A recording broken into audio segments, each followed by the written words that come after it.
की जय, श्रीमद्-भागवतम की जय। ओम नमो भगवते वासुदेवाय। ओम नमो भगवते वासुदेवाय। ओम नमो भगवते वासुदेवाय। नारायणं नमस्कृत्य नरं चैव नरोत्तमं देवीं सरस्वतीं व्यासं ततो जयामुदीरये। नष्टप्रायेषु भद्रेषु नित्यं भागवत सेवया Bhagwati उत्तमश्लोके Bhakti Bhavati Naistiki. Reading from Śrīmad-Bhāgavatam, Canto 3, Chapter 25 and Text 33. Jarayati Ashu Ya Kosham. Jarayati Ashu Ya Kosham. Nigirnam Analaha Yatha. Nigirnam analo yatha. Jarayati ashuya kosham. Nigirnam analo yatha. Jarayati ashuva kosham. Nigirnam analo yatha.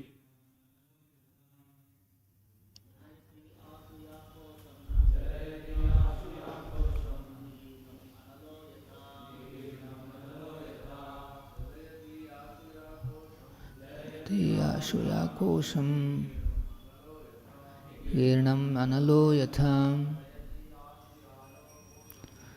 Ashuya kosham. Girnam analo yatha.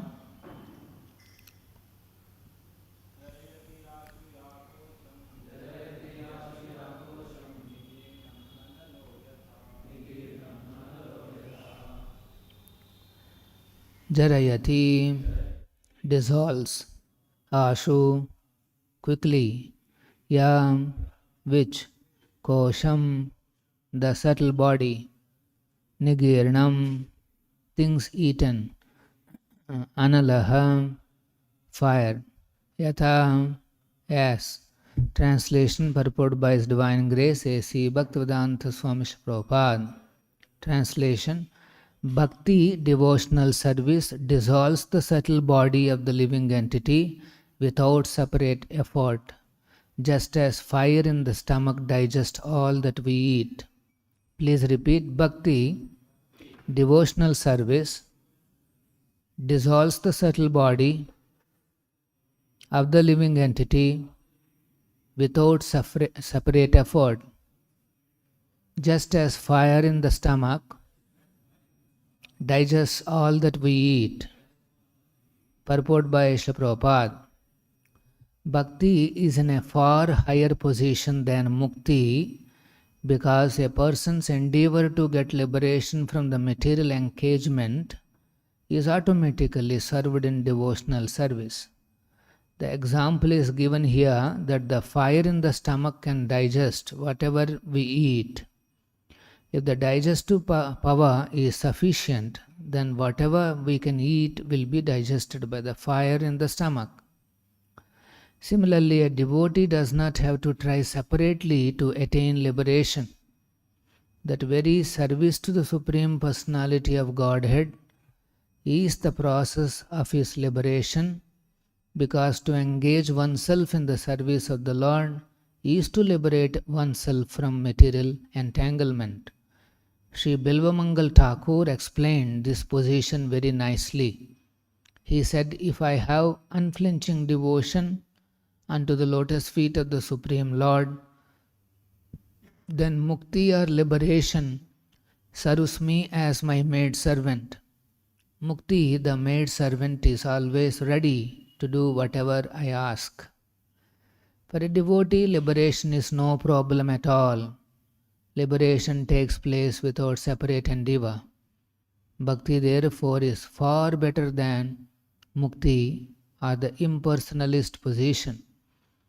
The impersonalists undergo severe penances and austerities to attain mukti, but the bhakta, simply by engaging himself in the bhakti process, especially in chanting Hare Krishna, Krishna Krishna, Hare Hare, Hare Rama, Rama Rama, Hare Hare, immediately develops control over the tongue by engaging it in chanting and accepting the remnants of foodstuff offered to the personality of Godhead.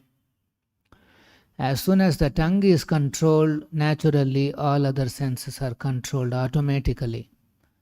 Sense control is the perfection of the yoga principle, and one's liberation begins immediately as soon as one engages himself in the service of the Lord. It is confirmed by Kapila Deva that bhakti or devotional service is gariyasi, more glorious than siddhi or liberation. Darshan is the Bhaktivedanta Purport. Om Ajnana Timirandasya Jnananjana Shalakaya Chakshurunmilitam Ena Tasmai Shri Gurave Namaha. Nama Om Vishnu Padaya Krishna Preshtaya Bhutale Śrīmate Bhaktivedanta Swamin Nitinamine. Namaste Saraswate Deve Gauravani Pracharine Nirvisesha Shunyavadi Pashyatya Deshatarine. Jaya Shri Krishna Chaitanya Prabhu Nityananda Shri Advaita Gadadhara Shivasadi Gaura Bhakta Vrinda. Hare Krishna, Krishna Krishna, Hare Hare, Hare Rama, Rama Rama, Hare Hare.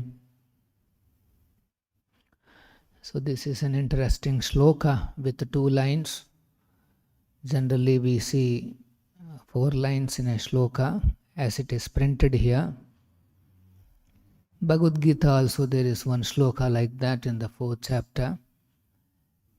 So here in a very simple sentences, Lord Kapila is explaining the power of bhakti. Nigirnam analoyatha. The devotional service is compared to fire. And like the fire in the stomach digest all that we eat, similarly, jarayati, the bhakti dissolves all that we eat through subtle body also. Gross body, we know we eat through this mouth, through this tongue, and then there is a digestive process by which we gain some nutrition and strength. But bhakti has a different kind of a digestion. It can dissolve, it can digest all contaminations in the subtle body. So this is the simplest shloka that explains the power of bhakti. So subtle body means, we all know, it is consisting of mind, intelligence and false ego. This is subtle body. The living entity is caught up in 2 bodies. The gross body, which is made of 5 elements, Mahabhuta, and then the 3 subtle elements.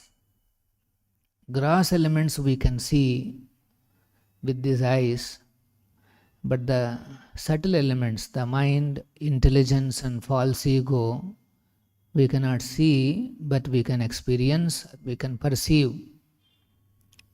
Mind everybody can experience.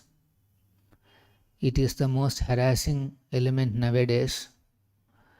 And then there is an intelligence.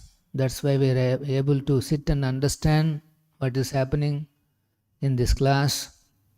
And then there is a false ego, We all play certain role plays in this world.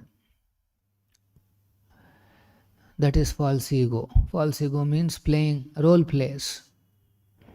Like in a drama, a team of artists, they assume various role plays. Somebody accepts as a king, somebody as citizen, somebody as this, somebody as that. And if somebody can performs nicely, then he is appreciated. So the living entity actually has nothing to do with this matter. It is spiritual in its constitution, but it is encaged in these 8 layers. And that living entity, although it is transcendental to these 8 elements, it becomes implicated in these dramas, in this role plays. The prominent role play of a living entity is that I am a male and I am a female. Caught up in this, the living entity goes through innumerable turbulences. Actually, all those turbulences, all those challenges, all those distresses that everybody goes through, they're actually superfluous. Jiva has nothing to do with those also. All those difficulties and turbulences, whatever comes. But because we are connected to this world through this false ego, we have to experience those turbulences also. So people, they try to come out of all these difficulties in life. They try to battle with the miseries. They continuously try. The living entity always wants to enhance happiness and reduce distress. These are the only 2 things that it does throughout the day. One endeavor is how I can go on increasing my pleasure, my happiness, continuously running here and there. And one more attempt is how I can minimize my distress. And for that also it is running here and there. One hospital to another hospital, one place to another place.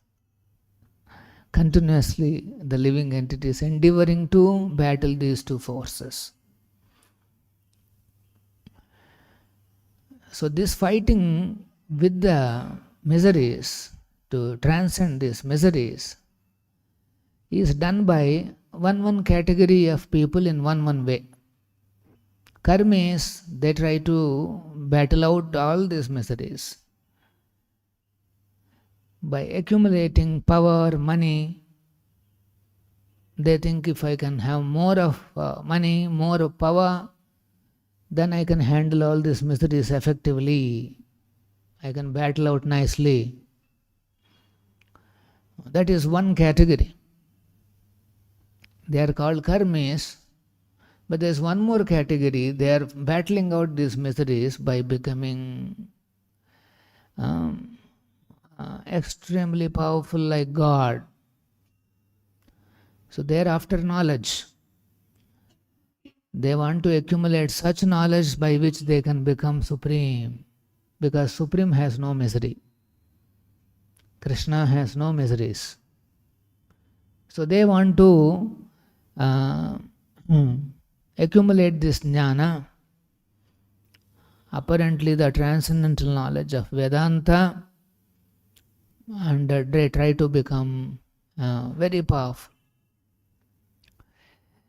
And then the yogis, they want to become powerful by Astasiddhi, 8 kinds of mystic powers. This is, this yogi's endeavor to transcend the miseries and enhance his happiness. That's all everybody is doing. And Narada Pancharatra explains that this bhakti is compared to a queen. When a queen or Rani, queen, Radharani means queen of Vrindavan. So when a queen passes by, she never goes alone. She is always accompanied by some maid servants. And what are the maid servants for this queen? Queen of Bhakti. One of the maid servants here is Mukti, Muklita Anjali, Sevate. One of the maid servant is this Mukti. She is always with the Mukulata Anjali in a posture of Namaskara. That means very humbly, she is waiting for orders from the queen. And one more maid servant is this Astasiddhis, mystic powers. They are also standing very obediently to serve the queen of Bhakti. And then karmis are after money, wealth. That is one more maid servant. That is also waiting, following the Bhakti, queen of Bhakti. So if one becomes a pure devotee, all these maid servants are waiting to serve him. He has mystic powers, he has all the wealth, and he has he is Brahma Bhuta already.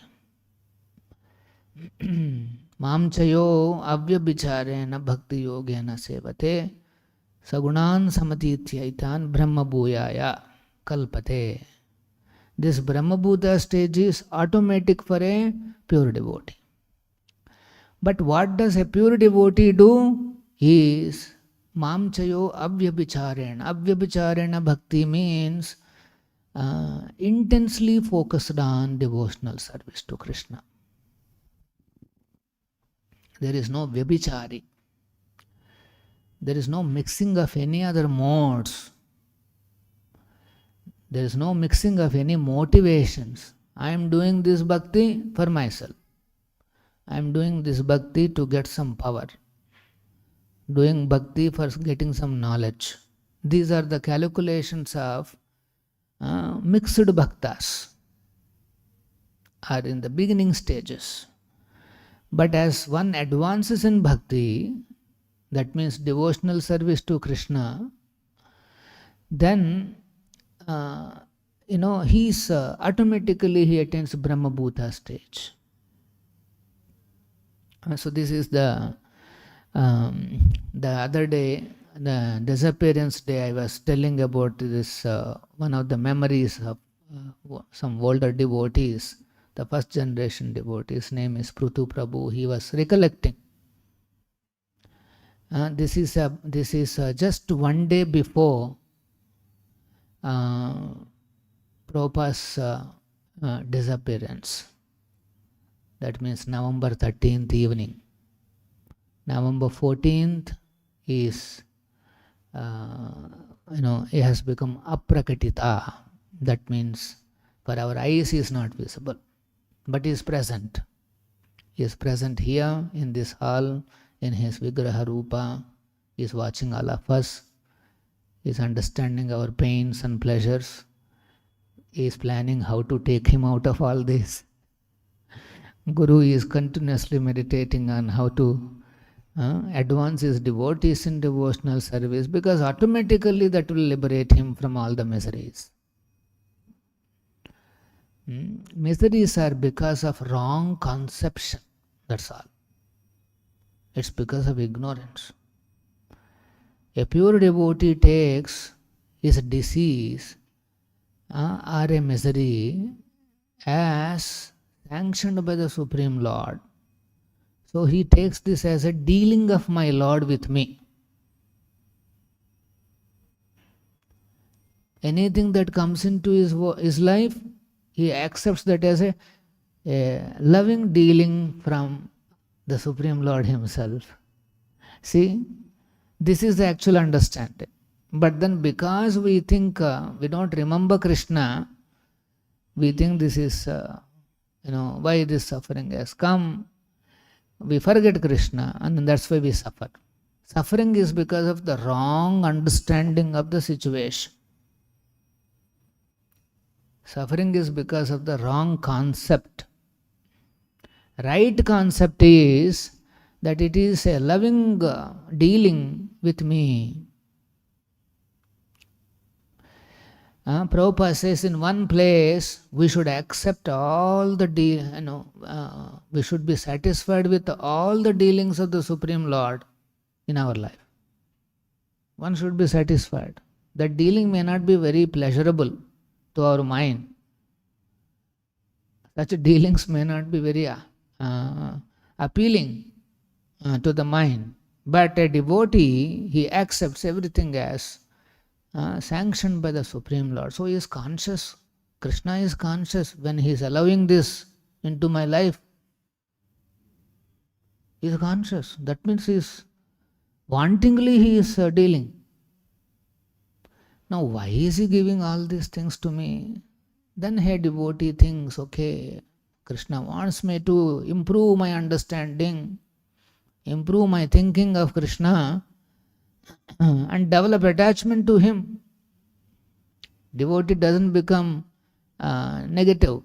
He doesn't say, why all these things are coming to me? Although I am serving Krishna, forget about this Krishna consciousness.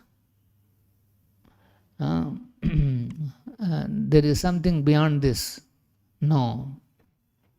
One should be the very faithful and attached to Krishna.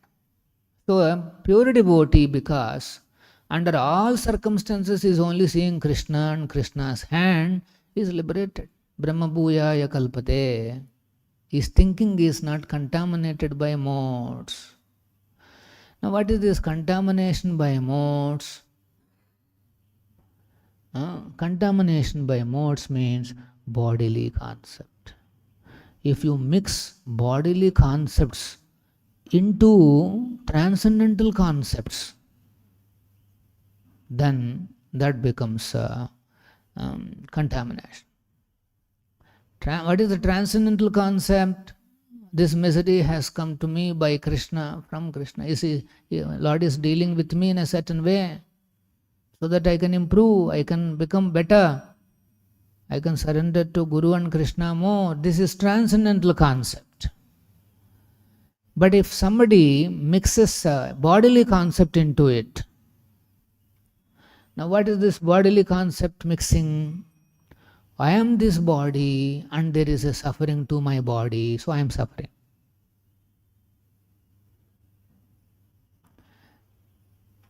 I am this body, I got some disease, so I am suffering. If somebody makes up his mind like that, I am suffering, I am suffering, I am suffering, because I am this body, I am this body. So I am this body, if you mix it into I am an eternal servant of Krishna, that becomes contamination. You are mixing three modes. The goal of bhakti is how I can remain on the position that I am an eternal servant of Krishna, loving servant of Krishna, and I have surrendered to Prabhupada and Krishna, so they are taking care of me very minutely. Very, very minutely they are taking care of me. All their dealings are for my good. Let me become a better devotee. This is a devotee's thinking. He doesn't mix wrong ideas, his own speculations, and most importantly bodily concepts into this powerful transcendental knowledge of Bhagavatam. So then Prabhupada is that Prutu Prabhu was explaining. So this is on 13th evening. Just next day Prabhupada is, his body is going to become aprakitita for us. So now, so that time Prabhupada calls Swarupa Damodar. He is one of the PhD disciples, scientist disciples, to his room. See, can you see Prabhupada till the last moment he was thinking of how to expose this bogus scientists. how to expose their speculative, godless science. Godless science is this modern science. Godful science is Vedic science. That's also science, but that is with God, Krishna. Modern science means godless. So this is the problem. So on the last day he is talking to Swarup Damodar. They say, scientists cannot understand that life comes from life. See, this is very simple for us, but actually whole material scientists, their calculations, if you see, they consider everything is combination of some atoms. Everything can be controlled by one mathematical equation, one formula, because it's all matter. Matter runs by formulas. So anything can be, this is how they plan their science. So your scientists cannot understand that life comes from life. They cannot understand Bhagavad Gita. And they cannot understand the Shloka in Bhagavad Gita, Brahma Bhuyaya Kalpate, Brahma Bhuta Prasannatma, Na Sochati Na Kangshati. They cannot understand this Shloka. They are seeing that this body has become destroyed. Only bones and some few things are left. This body is finished, destroyed. But they do not know that a Brahma Bhuta personality experiences happiness from within. They cannot understand this happiness. And then Prabhupada finally concludes, I am that Brahma Bhuta personality. Prabhupada ki jai. A pure devotee is always served by mukti. That mukti is standing. When will he call? He will not call mukti any time. Then you come. I am suffering so much, so please come and rescue me. You liberate me. He will never call. Till the last moment, Prabhupada is dictating purports. He is serving his Guru. My Guru told me to publish books, print books. The printing you have to first translate, no? So, till the last moment, Prabhupada is serving his Guru's instruction. And mukti, all those things, so much of wealth is waiting. When Prabhupada was there, that time the movement was so rich. Huge monies. All the mystic powers are there. Everything is waiting for Prabhupada. Prabhupada will not call any of those. They are serving already. So this is a practical example that if one engages in bhakti, devotional service, automatically it dissolves the disturbances created by the subtle body. Dissolves subtle body doesn't mean that physically there is some melting happens or something. All the concepts in the subtle body become spiritualized. There is no abhadrani. Hridyantastohi abhadrani. Vidunoti suhru satam.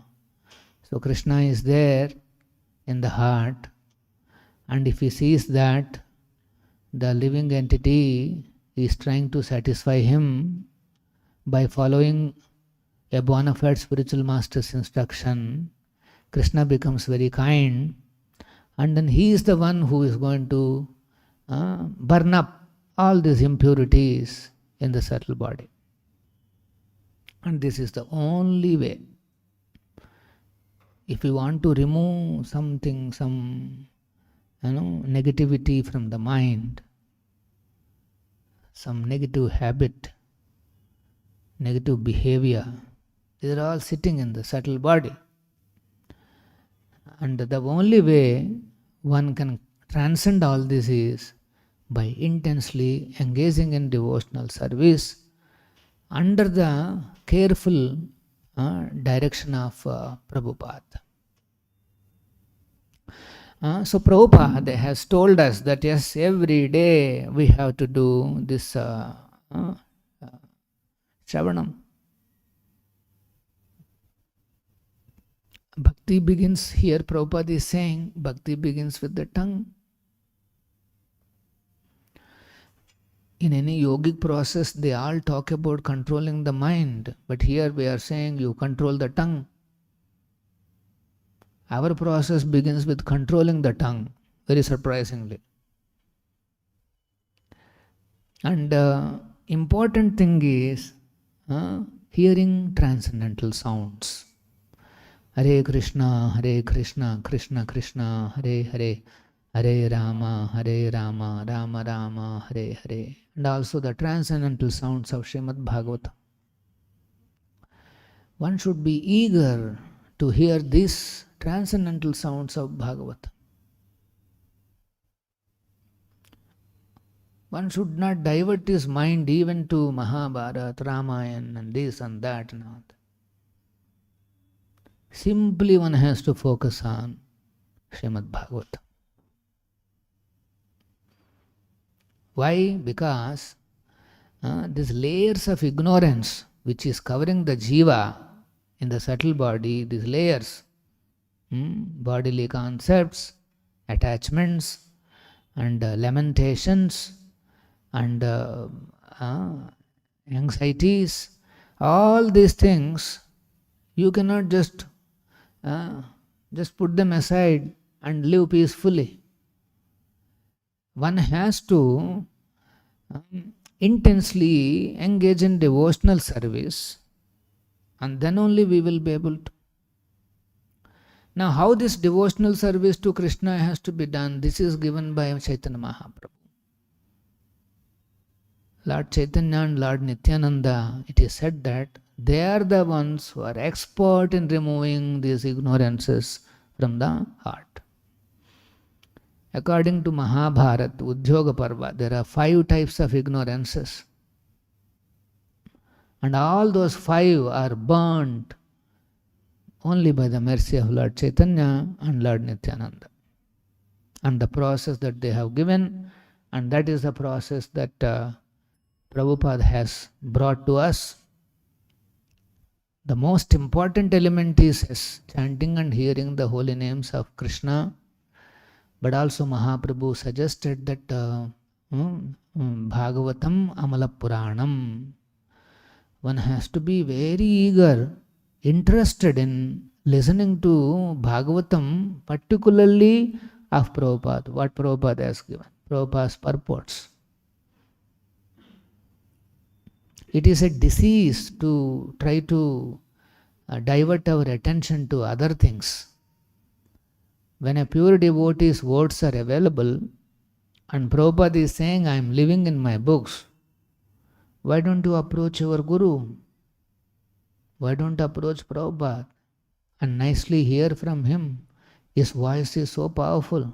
Our voices may not be powerful, but his voice is so powerful, so pure, it can penetrate all these layers. One need not have to be a very big scholar or an academician, but one has to be a good devotee.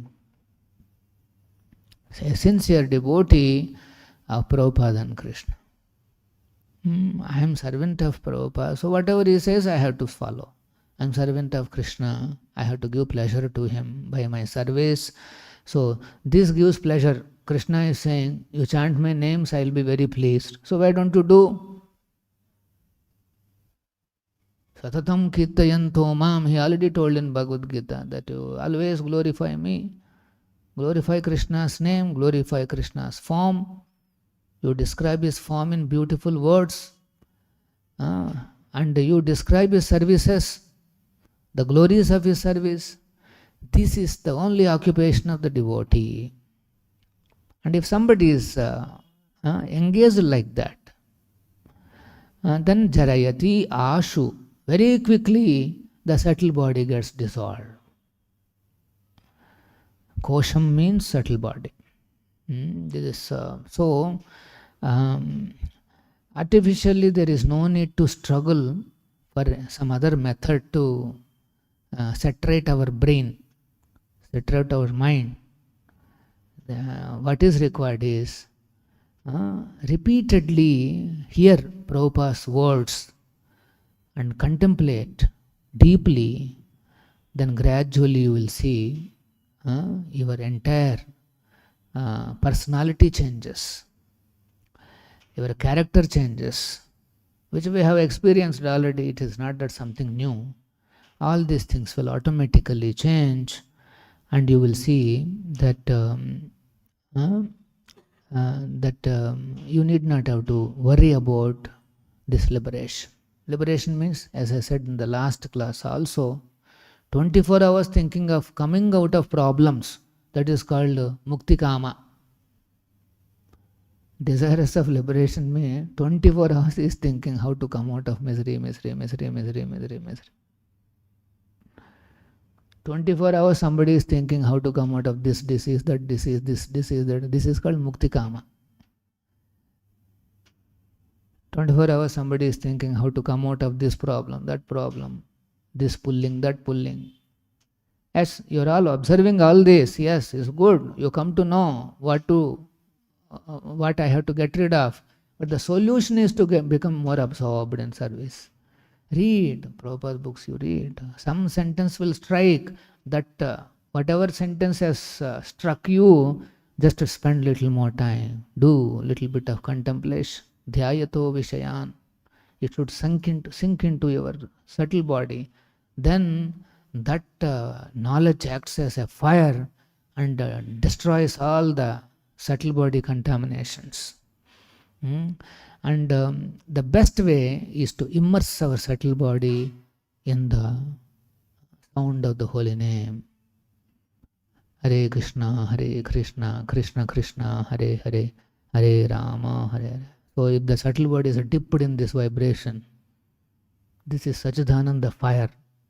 And always MPP says, no, son of Sachidananda. So in that fire you keep your subtle body. That's all. It will be it gets dissolved. The old subtle body gets dissolved, and you will have a pure devotee, a pure devotee subtle body. Even in the spiritual body also there is a mind, there is intelligence, and there is ego. So it's not that subtle body dissolve means it will become zero. The contents will become dissolved. All those garbage will go away, and that there comes Krishna. Krishna appears in your heart. So don't put more garbage. Don't add pollutions. Don't add bodily concepts. One should be determined that I only keep Krishna in my mind. Always think of Krishna. This is why it is said like that.